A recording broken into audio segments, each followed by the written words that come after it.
వర్మ గారు ఒక నిజం చెప్తున్నా, మళ్ళీ చెప్తున్నా, నిజం చెప్తున్నా. రైతు ఆరుగాలం కష్టపడి తమ కష్టాన్ని గనక పంటను ఎలా పండిస్తే పంట చేతికొచ్చే టయానికి ఆ రైతు గనక జాగరూకత లేకపోతే పంట ఎలా అయితే నాశనం అవుతుందో, ఆంధ్రప్రదేశ్లో అన్ని సామాజిక వర్గాలు ఆయా ఉద్యమాలు చేసి మా కష్టాన్ని, మా యొక్క నష్టాన్ని, మా అరెస్టులని, మా కేసుల్ని, మా రత్నధారలు కూడా పెట్టుబడులుగా పెట్టాం. ఈ రోజున రాజకీయ పక్షాలు, ఎందుకంటే చట్టసభల ప్రక్రియలో రాజకీయ పక్షాలే కీలకం, నిర్ణయించాల్సింది వాళ్ళే, మేము కాదు. మా శక్తి కొలది మేము చేసే పోరాటాలు మేము చేశాం. ఇప్పుడు రాజకీయ పార్టీలు క్రియాశీలక భూమిక తీసుకోవాలి. ఈ భూమికలో తప్పటడుగులు లేకుండా, అది పొత్తు అయినా లేదంటే వ్యూహమైనా పీకే అయినా మరొకటైనా కూడా సరైన దిశలో రాజకీయ పోరాటం చేసుకోగలగాలి. అలా అయితేనే అధికార పార్టీని ఓడించగలుగుతారు.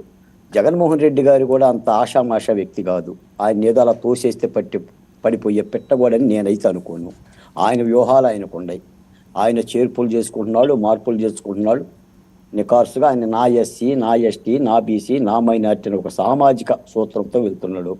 మేము కూడా చెప్తున్నాం ప్రతిపక్ష పార్టీలకి, మీరు కూడా సామాజిక సూత్రాన్ని పట్టుకోవాలి. ఎందుకంటే ఎదుటి వ్యక్తి యొక్క బలహీనతే మన బలం అనుకుంటే పొరపాటు. మన బలాలకి ఎదుటి వ్యక్తి యొక్క బలహీనత తోడవ్వాలి. అప్రమత్తంగా లేకపోతే చారిత్రక తప్పిదాలు జరిగిపోతే నష్టపోయేది రాష్ట్రం, అమరావతి రైతు అనేది మా భావన. చెప్పండి సార్. హనుమంత్ రెడ్డి గారు ఏంటి మీ కన్క్లూడ్ చేయండి ఫైనల్ గా. ఏం లేదు సార్, వీళ్ళు ఏదైతే ప్రతిపక్షాలు ఏదైతే ఈ రాష్ట్ర ప్రభుత్వం మీద జగన్మోహన్ రెడ్డి గారికి వాళ్లకు ఈ రాష్ట్ర ముఖ్యమంత్రిగా జగన్మోహన్ రెడ్డి గారు ఎక్కినప్పటి నుంచి ఈ రాష్ట్రం మీద బురద చల్లే కార్యక్రమమే ప్రతిపక్షాలు చేస్తా ఉన్నాయి. అలా కాకుండా మేము చెప్తున్నాం, మా మేనిఫెస్టో తీసుకొని ప్రజల దగ్గరికి వెళ్తున్నాం. వాళ్ళ ప్రజల దగ్గరికి వెళ్ళడంలే, పవన్ కళ్యాణ్ దగ్గరికి, పీకే దగ్గరికి, బాలకోట ఇలాంటి మహా మేధావుల దగ్గరికి వెళ్తా ఉన్నారు. వాళ్ళు ఏం చేయలేరు. ప్రజల దగ్గరికి వెళ్ళి వాళ్ళ సమస్యలను పరిష్కరిస్తే వాళ్ళు మేము జగన్మోహన్ రెడ్డి గారు చేయని అంశాలు ఏంటో అడిగితే తెలుస్తుంది. మేము చేస్తున్న అమ్మఒడి కార్యక్రమం, చేస్తున్న ఎన్నికల ప్రచారంలో మీరు క్యాంపెయిన్ లో చెప్పుకోండి రెడ్డి గారు. వాళ్ళు ఏదో మీరు తప్పులు చేసి వాళ్ళు చెప్తారు, మీరు చేసి మీరు చెప్తారు. ఇదేదో ఎలక్షన్ క్యాంపెయిన్ లో ఉన్నది.